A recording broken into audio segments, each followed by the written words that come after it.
하나님 말씀 요한복음 6장 37절 말씀입니다.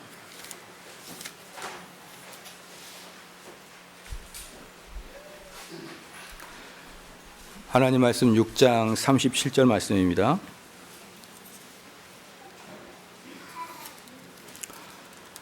봉독해 드리겠습니다. 아버지께서 내게 주시는 자는 다 내게로 올 것이요 내게 오는 자는 내가 결코 내어 쫓지 아니하리라. 아무도 쫓지 아니하리라 라는 제목으로 하나님 말씀 전하겠습니다.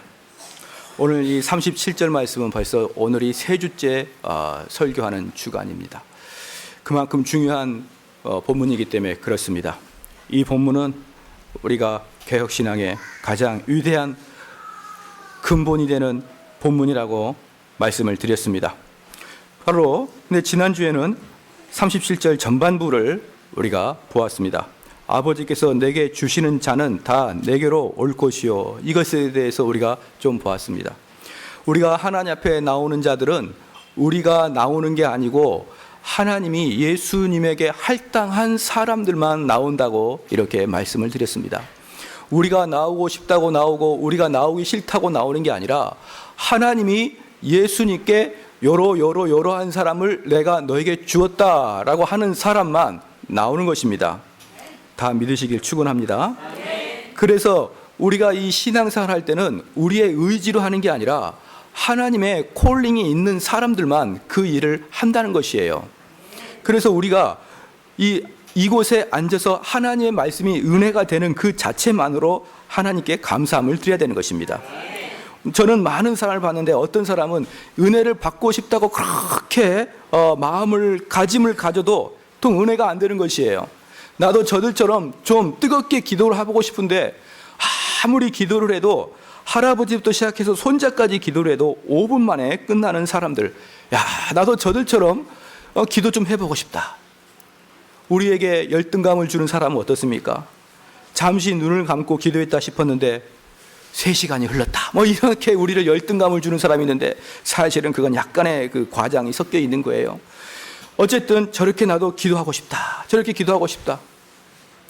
우리가 지금 철야 예배 시간에 한 30분에서 35분, 많게는 40분까지 기도를 합니다. 그런데 그 기도의 훈련이 오래됐음에도 불구하고 여전히 20분 지나면은 옴지락거리고 깊이 묵상하는 게 아니라 깊이 잠드는 사람을 가까이 볼 수가 있어요. 그래서 이 기도라는 게 보통 어려운 게 아닌데, 그래서 많은 사람들이, 적지 않은 사람들이 신앙생활 하면서 이 기도의 문제를 느끼기 때문에 뭘 합니까? 나도 저들처럼 좀 기도를 열심히 하고 믿음 좀 내가 좀 갖고 싶고, 목사님 설교 말씀 들을 때 내가 은혜 속에 좀 빠지면 좋겠는데 나는 왜 안 될까 라는 사람들이 분명히 많습니다. 그러므로 사랑하는 성도 여러분, 내가 기도가 되고 내가 하나님 말씀이 내 귀에 들려진 것이 바로 은혜인 것이에요. 왜냐 그러면 선택된 사람들만이 그게 들리고 기도가 되기 때문에 그렇습니다. 그런데 이제 오늘은 후반부를 말하는 것이에요.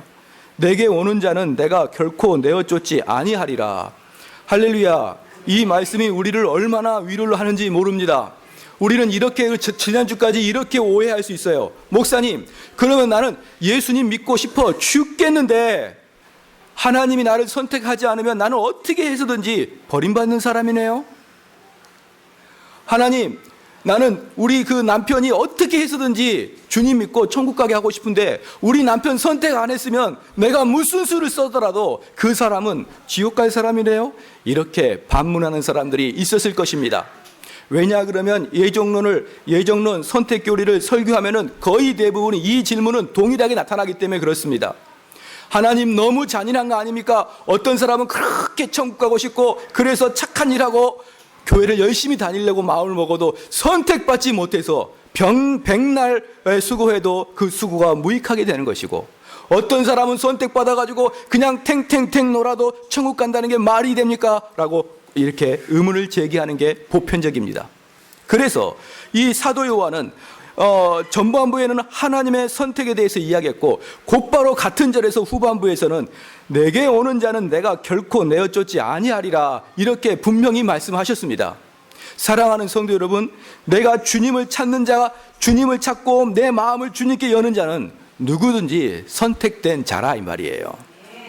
내가 주일날이면 교회를 가고 싶어서, 내가 주일이면 하나님께 말씀을 듣고 싶고, 내가 성경을 보고 싶고, 내가 내 마음속의 중심에 예수 그리스도가 살아있는 것 같고, 그래서 내 문제가 있을 때 하나님 앞에 부르짖고 하나님 중심으로 살고 싶고, 그런데 과연 내가 선택받았나 선택받지 않나, 이걸로 여러분 궁금해하지 말라는 것이에요.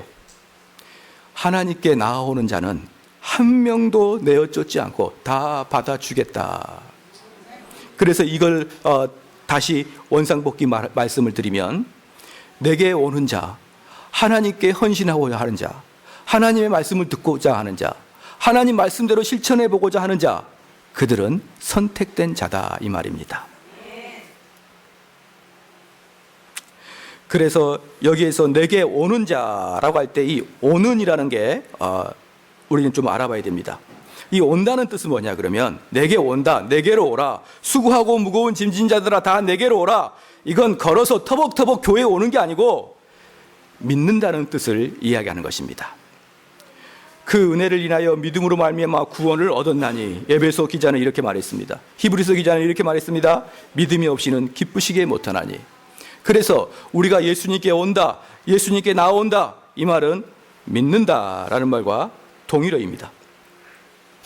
그래서 예수님을 믿는다는 것은 예수님 말씀대로 산다는 것이고, 예수님 말씀대로 이 성경에 나와 있는 그 말씀이 실제로 이루어지고 내 삶을 예수님께 의탁한다는 뜻입니다. 사랑하는 성도 여러분, 그래서 우리는 믿음은 들음에서 난다 그랬는데, 그 들음은 하나님의 성경 말씀인 것입니다. 그러므로 우리는 믿음은 무턱대고 믿는 게 아니고 철저히 하나님 말씀을 읽음으로, 하나님 말씀을 읽을 때는 항상 우리 마음속에 무엇이 있어야 되냐면, 지나치게 하나님 말씀을 신비적으로 읽으면 안 되는 것이에요. 그래서 오늘 쫙 읽고, 오늘 이 말씀이 내게 주어지는 의미가 무엇인가, 이렇게 자꾸 찾아가게 되면 어떻게 되냐 그러면, 하나님 말씀을 자기 나름대로 해석해 버리는 경우가 있다, 이 말이에요. 하나님 말씀은, 오늘 성도들이 아침에 이 성경 말씀을 읽고 오늘 출근하기 전에 이 성경 말씀을 읽고, 이 말씀이 오늘 나에게 어떤 의미가 있는지를 자꾸 그런 식으로 파악하게 된다 그러면 뭐랑 똑같냐 그러면, 시골에 계신 아버지에게 편지를 탁 드렸어요. 우리 서울에 있는 아들이 시골에 계신 아버지에게 편지를 딱 드렸습니다. 그런데 그 아들은 대학생인데, 지금 그 아들은 급히 무엇이 필요하냐면 용돈이 필요한 거예요. 그런데 처음부터 용돈 달라고 편지를 쓰면 아버지가 노발대발 하실까 봐 처음에는 장마철에 벼농사는 지장 없지요? 라고 이제 인사를 하는 거예요. 안부 인사를 묻죠. 아버님 요즘 많이 늙으신 것 같은데 항상 몸 건강하시고요. 어머님 잘 챙겨드리시고요. 우리 막내 잘 있는지 궁금합니다. 쭉 읽다가 마지막에, 그런데 아버지, 제가 지금 영어를 공부해야 되는데 빨리 50만 원이 급히 필요합니다. 아버지, 여유가 되시면 50만 원 보내주시고, 정 안 되시면 그냥 보내주지 마십시오. 뭐 영어 안 배우고 말지요, 뭐 이렇게 하면서 편지를 딱 보냈어요. 그러면 그 편지 내용은 다른 건 다 인사말이에요. 마지막에 돈을 보내줄까 안 보내줄까 그것을 이야기하는 건데, 이걸 탁 하고 아버지가 이제 이 아들의 편지를 읽고 아침마다, 야, 오늘 이 메시지는 나에게 무엇을 의미할까? 아버지, 장마철에 벼농사는 문제없지요? 아, 이 자식이 효자구나, 효자. 이러면서 딱 덮고 벼농사를 살펴보고, 하늘을 살펴보고, 비가 오나 안 오나 꼬랑을 만들고, 그게 바로 자기 본의대로 성경을 해석하는 사람들의 특징인 것입니다. 지금 그 편지는 지금 그것을 우리에게 전해주려고 쓰는 게 아니에요. 돈을 보내달라고 써진 것입니다.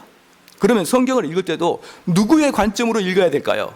이 편지를 쓴 자의 관점으로 읽어야 되는데, 얼마나 많은 성도들이 자기의 관점으로 읽어대는지를 몰라요. 사랑하는 성도 여러분, 그러므로 하나님 말씀을 풀이할 때는 항상 어느 전문가의 도움을 받아야 되는 것이에요. 교회 사역자 뒀다가 뭐 하겠습니까? 그분들의 이 설교 말씀을 해석하는 것을 잘 듣고 있다가 그 방식대로 자기가 성경을 해석하는 버릇을 자꾸 들여야 되지, 자기 나름대로 성경을 해석하다가는 거의 대부분 10중 8구 잘못된 해석을 할 수밖에 없는 것입니다.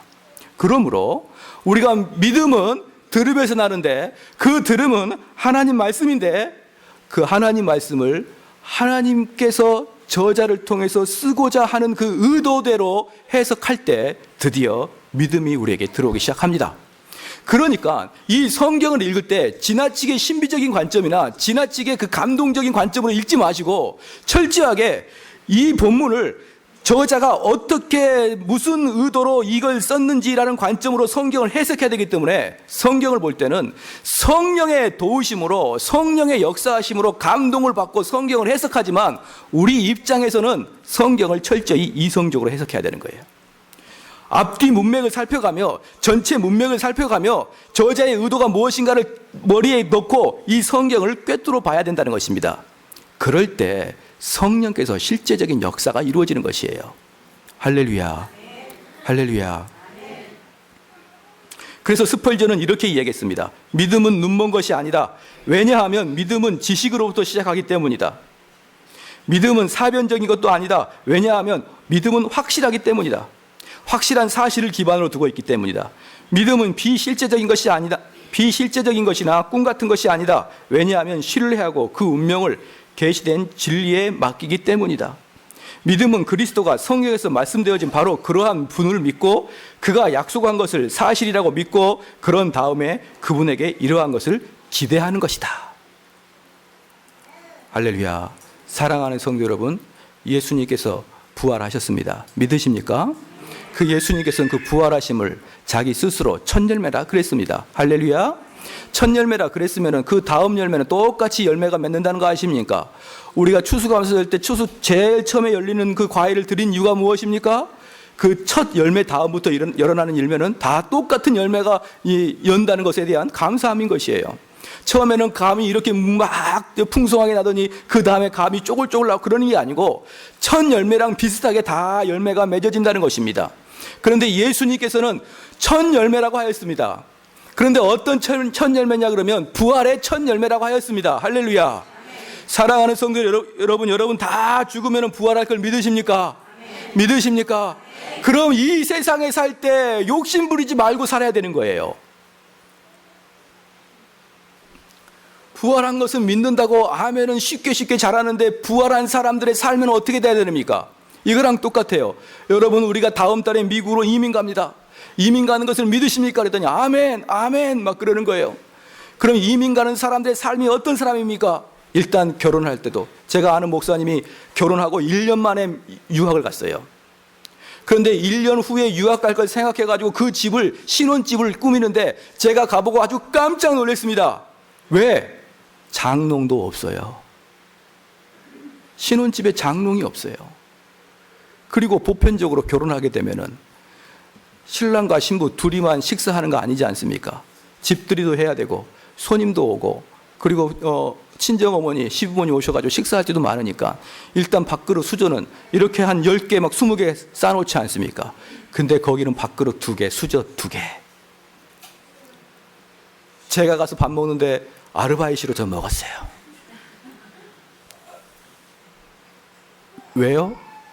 그분은 1년 후에 미국으로 유학 가야 되니까 아무것도 준비하지 않고 오직 집만 딱 준비했습니다. 그게 1년 후에 유학 갈 사람들의 모습이라 이겁니다. 사랑하는 성도 여러분, 그래서 우리가 실질적으로 미국에 유학 가는 것을 믿고 그걸 확신한다 그러면 내가 지금 한국에 있을 때 장롱 사고 뭐 사고 자개 사고 그릇 사고 이러는 게 하는 게 아니라 오직 우리의 관점은 미국에 있어가지고 영어 공부하고 미국 뉴욕 사람들은 무엇을 먹고 사는지, 걔네들의 그 세금은 뭔지, 걔네들의 의료보험은 뭔지, 학비는 뭔지 온통 관심이 미국에 있는 것이에요. 이 땅에서의 이 서울에서의 관점은 그 사람들한테는 없는 것입니다. 온통 관점이 미국에만 있는 것입니다. 할렐루야. 우리 사랑하는 성도 여러분, 부활할 것을 믿으십니까? 온통 관점이 하늘나라에 있는 것이에요. 내가 지금 이 땅에 살아가는 것은 순례자의 길이고 이 땅에 살아가는 것은 이방인의 길이고 이 땅에는 잠시 있다가 가는 곳이고 아침에 이슬처럼 사라질 것이라는 것을 알고 이 땅의 관점을 점점점 어디에 두기 시작하냐 그러면 하나님 앞에 소망을 두기 시작하는 것입니다. 이게 부활의 소망을 갖고 있는 자의 모습이고, 이게 실질적으로 예수 그리스도를 진짜 믿는 자의 마음인 것이에요.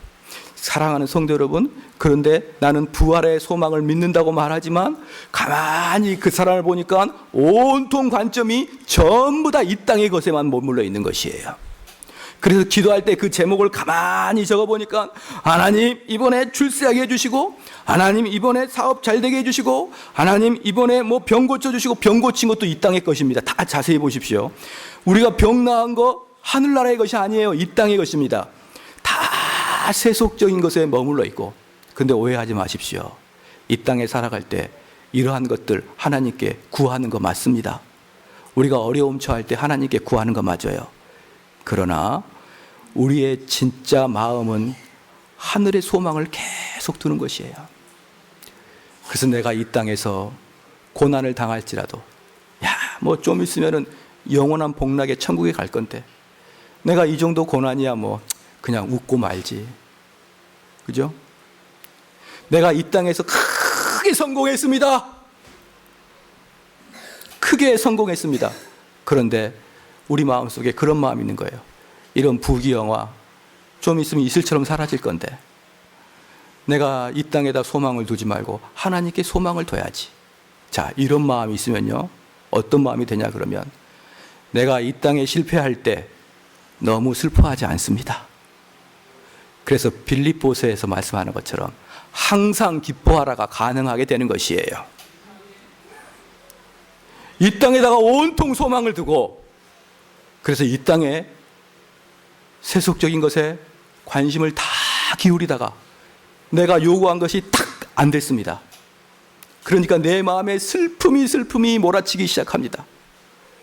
그럴 때 뭐 또 좋아지겠지, 그냥 액땜한 것 치자, 이렇게 하면서 내 마음을 위로하는 게 아니라, 그래서 내 마음을 평안한 게 아니라 내 관점이 하늘나라에 있다 보니까 내 마음이 아파지지가 않는 거예요.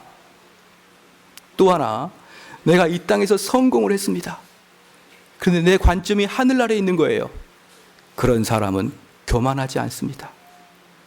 사랑하는 성도 여러분, 우리가 예수 그리스도의 부활을 믿는 믿음으로 신앙생활을 하는 사람들은 성경의 말을 그대로 내 삶에서 실천해낼 수가 있는 것이에요.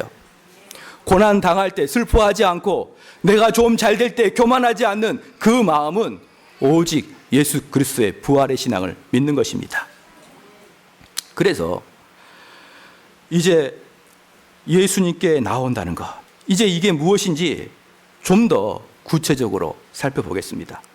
우리는 하나님께 나온다, 예수님께 나온다, 이걸 자칫 그냥 교회에 나온다 이렇게 생각하는 경우도 있을 수 있습니다.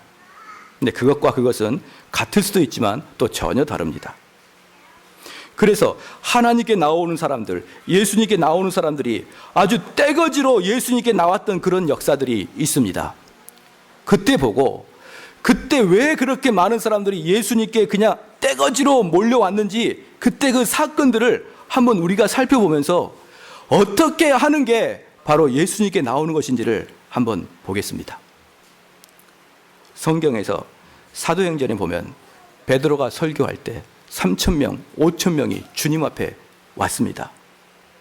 바로 그때 그 상황을 자세히 살펴보면 어떻게 하는 게 예수님께 나오는 것인지를 우리는 알 수 있습니다.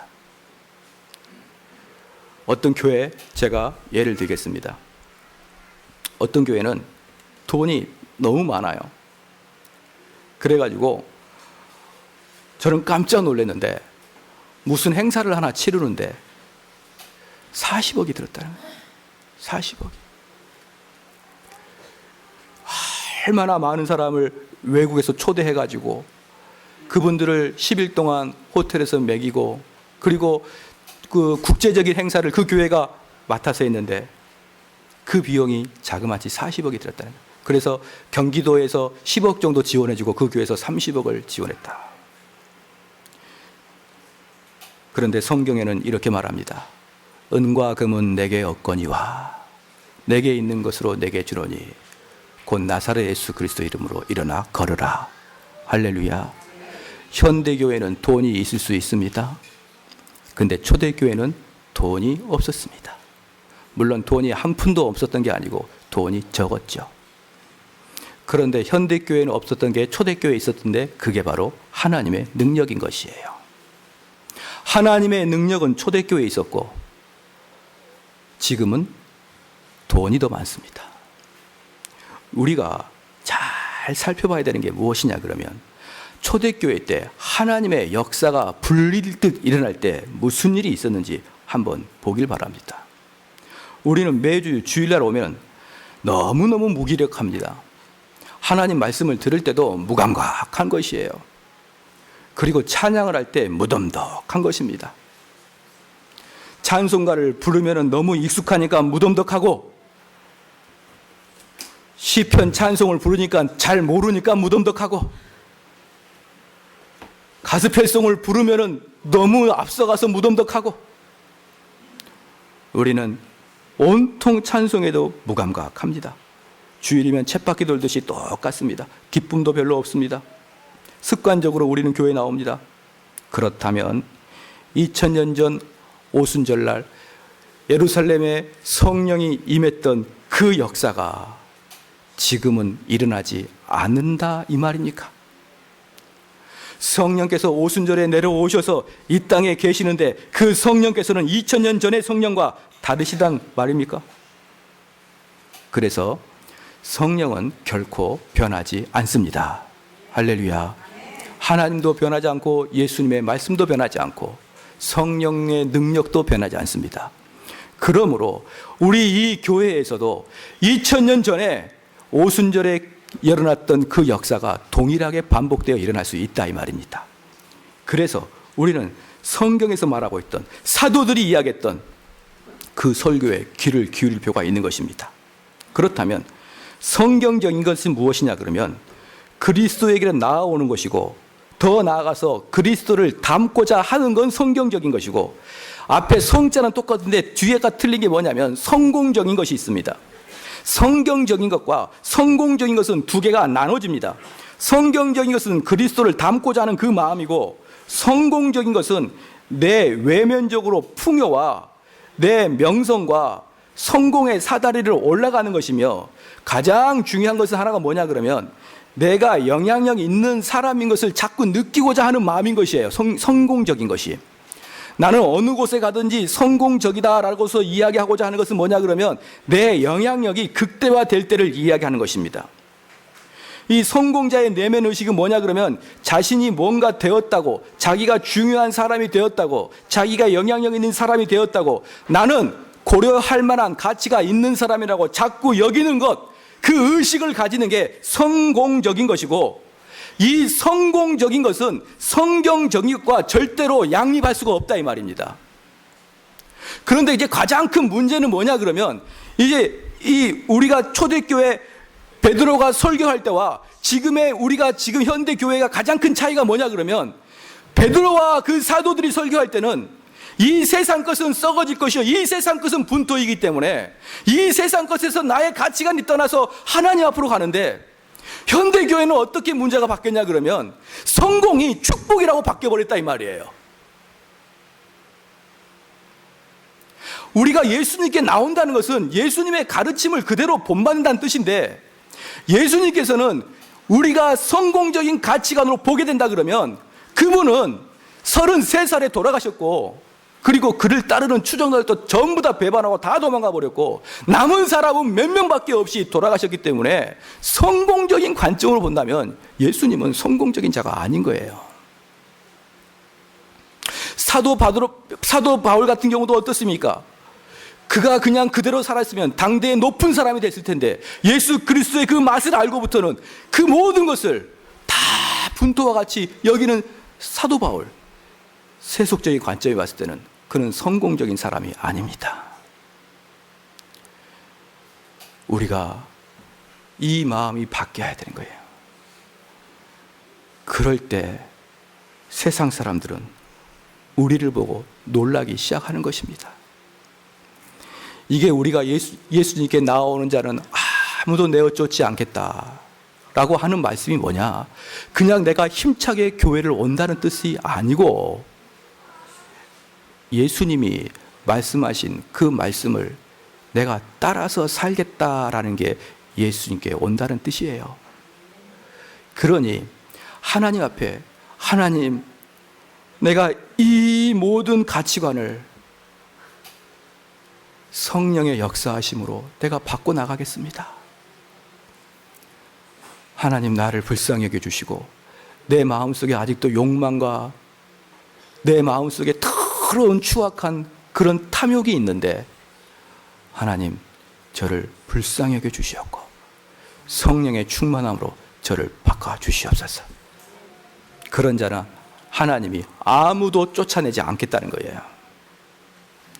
우리 본문 말씀을 그대로 놔두시고 십계명 보십시다.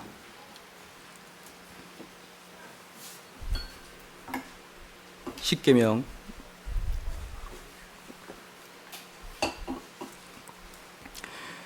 자 보면은 제6계명 살인하지 말라, 제7계명 간음하지 말라, 제8계명 도적질하지 말라, 그리고 제10계명 탐내지 말라.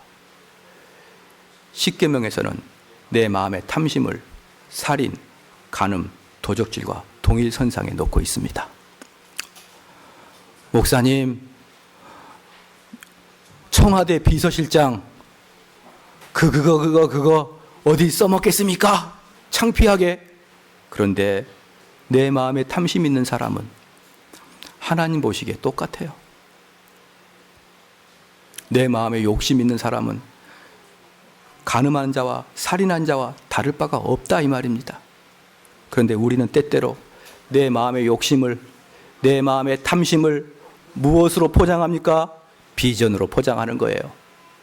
내가 무엇이 되겠다, 내가 어떤 자리에 올라가겠다, 내가 얼마를 벌겠다.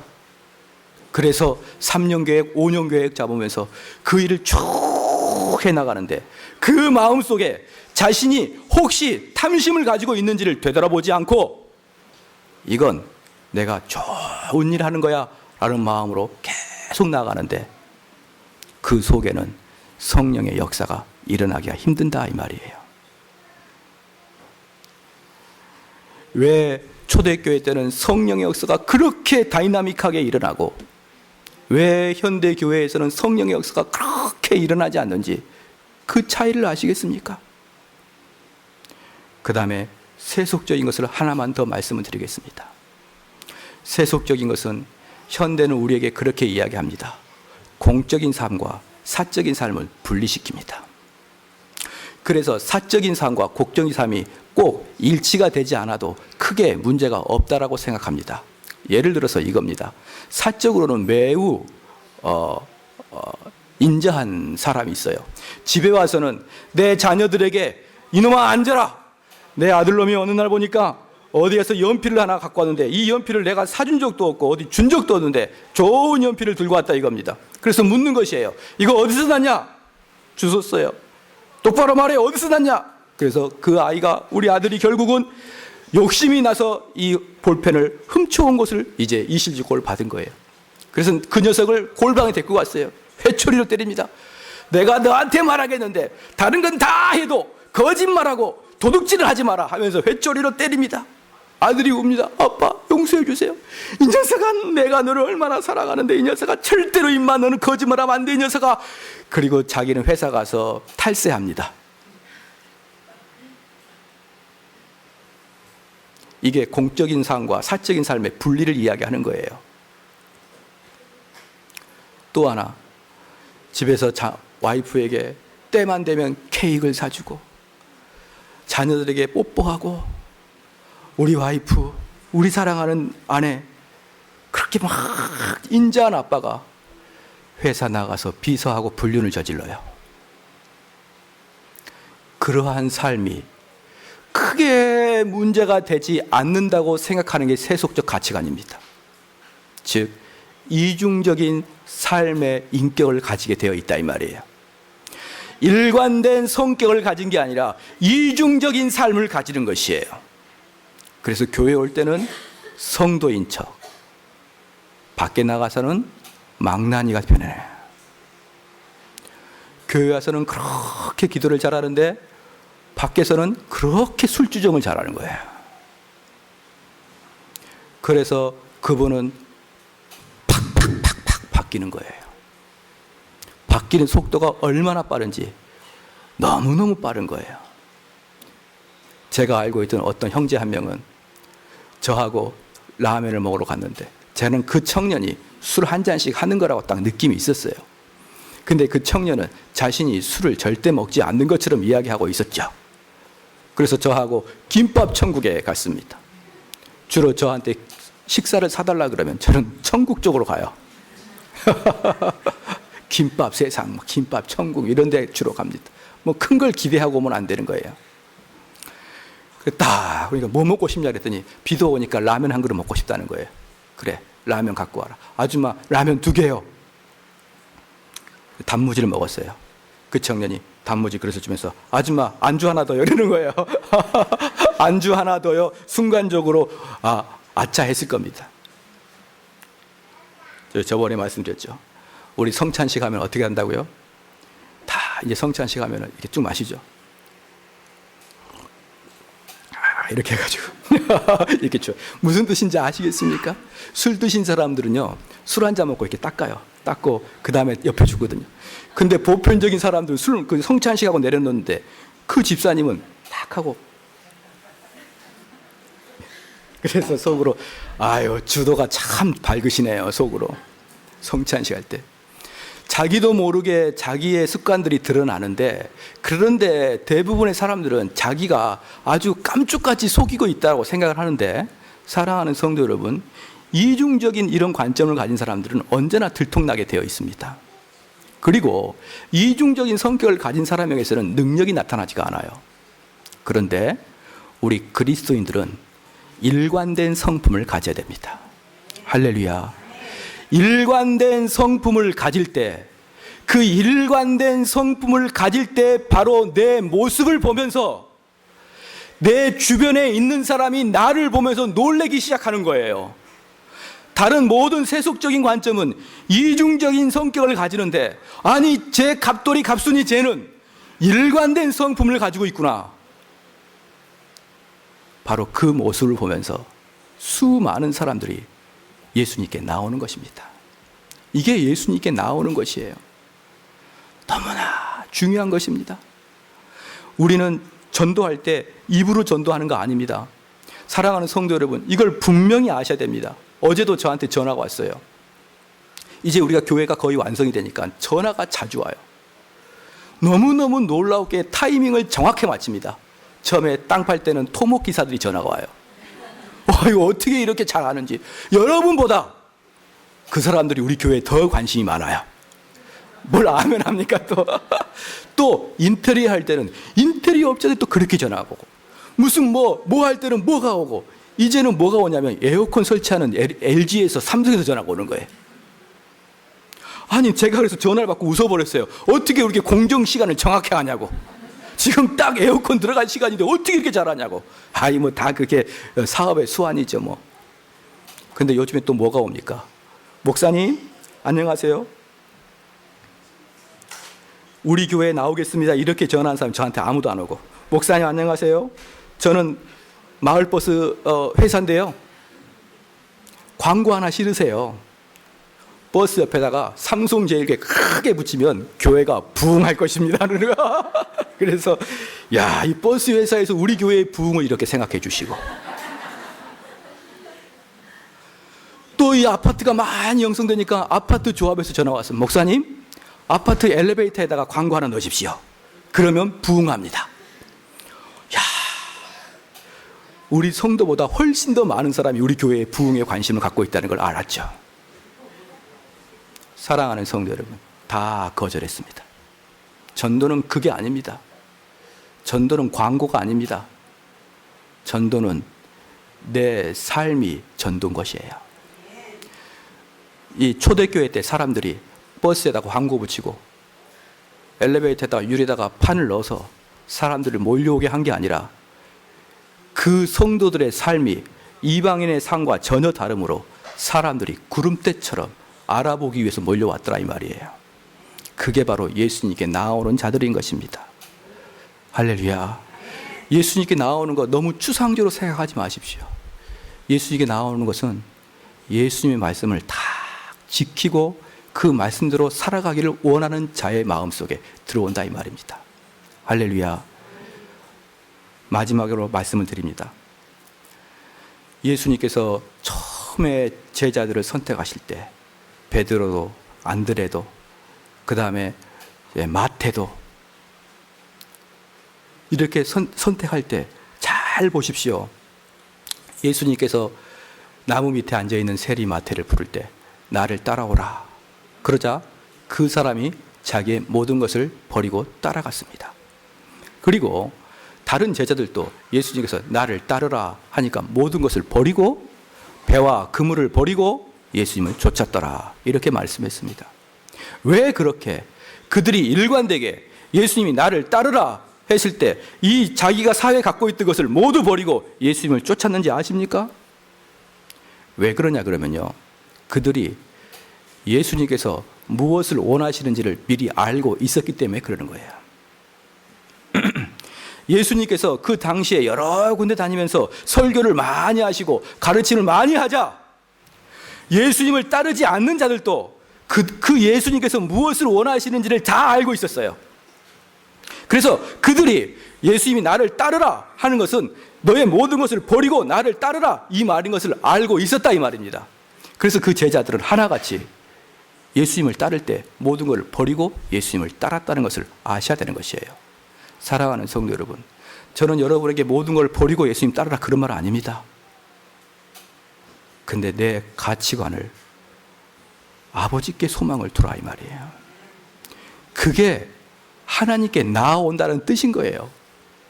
이것만 여러분이 분명하게 안다 그러면, 이것만 우리 성도들이 하나님께 나온다는 게 어떤 개념이라는 것을 알기 시작한다 그러면 이 교회에 2000년 전에 불었던 성령의 역사가 다시 분다 이 말입니다. 할렐루야. 왜냐 그러면 성령은 세 가지의 능력이, 세 가지의 표현이 있습니다. 첫 번째, 성령은 진리의 영이시요. 할렐루야. 따라합시다. 성령은 진리의 영이시요. 두 번째, 성령은 거룩의 영이시요. 세 번째, 성령은 하나님의 능력을 나타내신 분입니다. 하나님의 능력을 나타내신 분입니다. 이게 성령의 3대 사역인데, 하나님의 능력을 나타내는 것 빼고 진리의 영이시요 거룩의 영이시요 이 두 가지만 보더라도 잘 보십시오. 하나님 말씀이 진리가 제대로 선포되지 않고 이게 거짓으로 선포될 수가 있다 이 말입니다. 그럴 때 성령의 역사가 일어나지 않아요. 또 하나, 우리 성도들이 거룩한 삶을 살고 있지 않을 때는 성령의 역사가 나타나지 않습니다. 그러므로 우리 성도들이 진리 안에 거하지 못하고 우리 성도들이 거룩한 삶을 살지 못하는 자는 성령의 역사가 없기 때문에 하나님의 능력이 나타나지 않는 것이에요. 그런 사람에게는 아무것도 기대할 게 없습니다. 우리가 예수님께 나온다는 것은 성령이 나를 이끄는 것이고, 성령이 나를 이끄신다는 것은 진리 안에 거하는 것이고, 거룩한 삶을 살아가는 자가 성령 안에 거하는 것입니다.